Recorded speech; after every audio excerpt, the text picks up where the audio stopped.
During the mid-4th century BC, the fragmented Greek world found itself overshadowed by a rising power to the north, the Kingdom of Macedon. Under the rule of King Philip II, Macedon underwent rapid military reform, political centralization, and territorial expansion. But it was his son, Alexander III of Macedon, better known to history as Alexander the Great, who would go on to shatter the boundaries of the known world and forge one of the largest empires in ancient history. By the age of 30, he had conquered lands stretching from Greece to India, spreading Hellenistic culture across continents and becoming a near-mythic figure in both Western and Eastern traditions. It's important to understand just how fragmented the ancient Greek world was at this time. Greece wasn't a unified country. It was a patchwork of fiercely independent city-states, often at war with one another. Athens, Sparta, Thebes, Corinth. Each had its own government, military, and interests. Philip II had spent years bringing these rivals under Macedonian influence, often through diplomacy backed by force. When Alexander inherited the throne in 336 BC, he didn't just inherit an army. He inherited a volatile geopolitical chessboard in need of a commanding player. Alexander the Great was born in 356 BC in Pella, the capital of the Macedonian kingdom.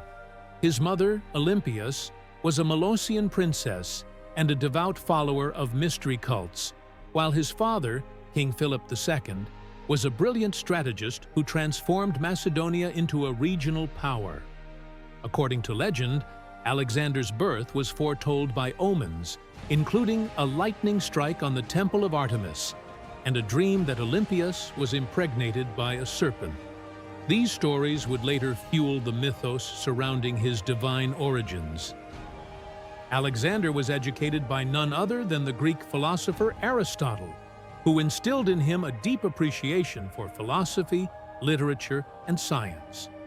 From a young age, Alexander displayed remarkable charisma and ambition. At the age of 12, he famously tamed the wild horse Bucephalus, a feat many adults had failed to accomplish. This impressed his father so much that he reportedly declared, "Macedonia is too small for you, my son. Seek a greater kingdom." As crown prince, Alexander served as regent during Philip's military campaigns and led troops into battle by his teenage years. In 338 BC, at the Battle of Chaeronea, Alexander commanded the left flank of the Macedonian army and played a decisive role in defeating the combined forces of Athens and Thebes, effectively ending Greek resistance to Macedonian rule. 2 years later, Philip was assassinated under mysterious circumstances, possibly orchestrated by Olympias, and the 20-year-old Alexander ascended to the throne.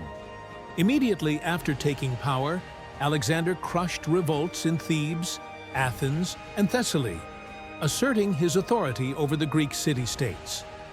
When Thebes rebelled, he razed the city to the ground, sparing only temples and the house of the poet Pindar. This brutal act sent a clear message. Any challenge to Macedonian rule would be met with absolute force. In 334 BC, Alexander launched his legendary campaign against the Persian Empire, then the largest empire in the world, ruled by Darius III. Crossing the Hellespont with an army of around 40,000 men, he began by defeating the Persians at the Battle of the Granicus River, securing Asia Minor for Macedonia. The following year, he faced Darius himself at the Battle of Issus, where Alexander's outnumbered forces achieved a stunning victory. Darius fled the battlefield, abandoning his royal family and leaving Alexander in control of the Persian heartland. From there, Alexander turned south to conquer the eastern Mediterranean, capturing cities like Tyre and Gaza after brutal sieges. In 332 BC, he entered Egypt, where he was welcomed as a liberator. At the Oracle of Siwa Oasis, he was proclaimed the son of the god Ammon, reinforcing the growing cult of his divine status. He founded the city of Alexandria, which would become one of the most influential cities in the ancient world. In 331 BC, Alexander marched eastward once more to face Darius at Gaugamela, one of the most decisive battles in ancient history. Despite being heavily outnumbered, Alexander's superior tactics won the day. Darius again fled, and was later killed by one of his own satraps. With Darius dead, Alexander proclaimed himself king of Asia and began to adopt Persian royal customs, much to the dismay of many of his Macedonian officers. Alexander continued his campaigns deeper into Central Asia, founding new cities and marrying local nobility. In 327 BC, he crossed the Hindu Kush and entered the Indian subcontinent, where he fought King Porus at the Battle of the Hydaspes River. Though victorious, the fierce resistance and unfamiliar terrain took a toll on his army. Exhausted and reluctant to continue, his men eventually refused to march further east. Alexander turned back, journeying through the harsh Gedrosian desert, where thousands perished. Though Alexander had conquered much of the known world, his relentless ambition and adoption of Persian customs began to alienate his own people. He executed close companions like Parmenion and Clytus the Black, possibly out of paranoia. He demanded divine honors and promoted a policy of racial integration, encouraging intermarriage between Macedonians and Persians.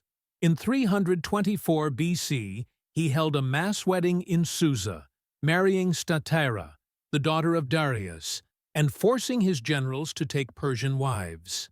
In 323 BC, Alexander returned to Babylon and began planning new campaigns, including an invasion of Arabia. But suddenly, in June of that year, he fell ill after a banquet and died days later at the age of 32. The exact cause of his death remains a mystery, with theories ranging from malaria to poisoning. His death sparked immediate chaos. Without a clear heir, his only son, Alexander IV, was still an infant. His empire fractured and plunged into civil war. Known as the Wars of the Diadochi, Alexander's former generals fought for control of the empire, eventually splitting it into multiple Hellenistic kingdoms: the Seleucid Empire in Asia, Ptolemaic Egypt, Antigonid Macedon, and others. Though his empire did not endure, Alexander's legacy did. Greek culture, language, and ideas spread throughout the ancient world, influencing everything from art and architecture to science and religion. In the centuries following his death, Alexander was venerated as a divine conqueror, philosopher, king, and global visionary. Islamic, Christian, and Persian traditions all preserved their own interpretations of his legend. In the Persian Shahnameh, he appears as Iskander, a wise and noble ruler. In Jewish and Islamic literature, he was even equated with the mysterious figure of Dhul-Qarnayn, the two-horned one, said to have built a great wall to hold back the forces of chaos. In modern times, Alexander remains one of history's most iconic figures. His military tactics are still studied in war colleges today, and his legacy as a world shaper is hard to overstate. From the ruins of Persepolis to the enduring cities that bear his name, Alexander's impact continues to echo through the ages. After just 12 years of conquest, Alexander had created one of the largest empires in human history, stretching over 5,000 miles, and changed the course of civilization forever. Through his bold vision, unbreakable will, and relentless pursuit of glory, Alexander the Great immortalized himself as one of the greatest rulers the world has ever known.